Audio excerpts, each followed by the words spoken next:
So most drug development targets folded proteins, and they're almost always inhibitors of interactions, and very often those are enzymatically regulated interactions, but not always.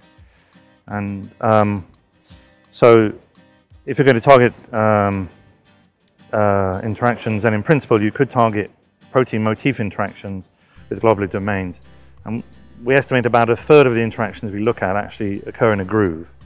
There's a class of these linear motifs which is helical, has a hydrophobic side and sits in a groove.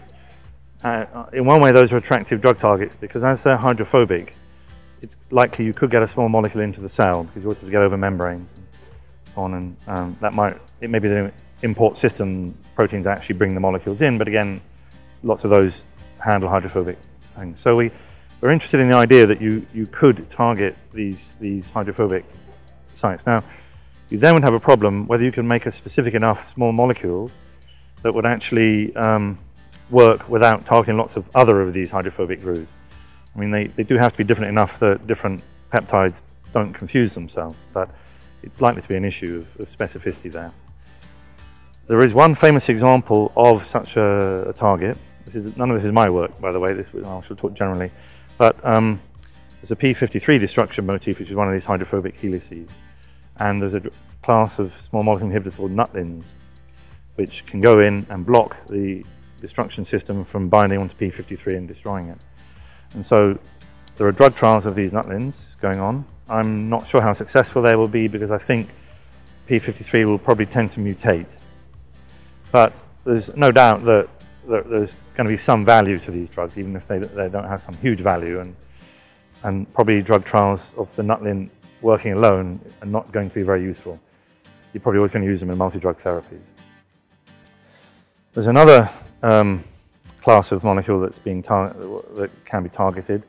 And in this case, there's an extracellular motif, which is 3 amino acids, RGD. This binds across the interface of a pair of integrins. And the inhibitor is a cyclic peptide, cyclic RGD peptide, and it's known as silengitide.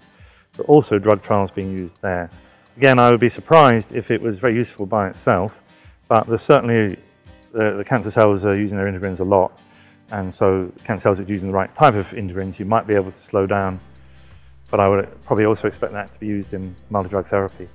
But where that drug might become interesting, and I don't think anybody's testing it yet, is that there's now rather large literature on viruses and bacteria and some other intracellular parasites from the eukaryotic class actually they have RGD in some of their proteins, and they bind to those integrins. And so foot and mouth disease uses that RGD interaction to enter cells.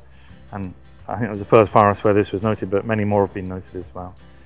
But there's even examples of fungal pathogens actually using RGD to bring in, not themselves, but proteins into the cell to cause the cells to die. And so I think these RGD peptides would be extremely useful. So we have these examples where people are already doing some work, and there will no doubt be other examples.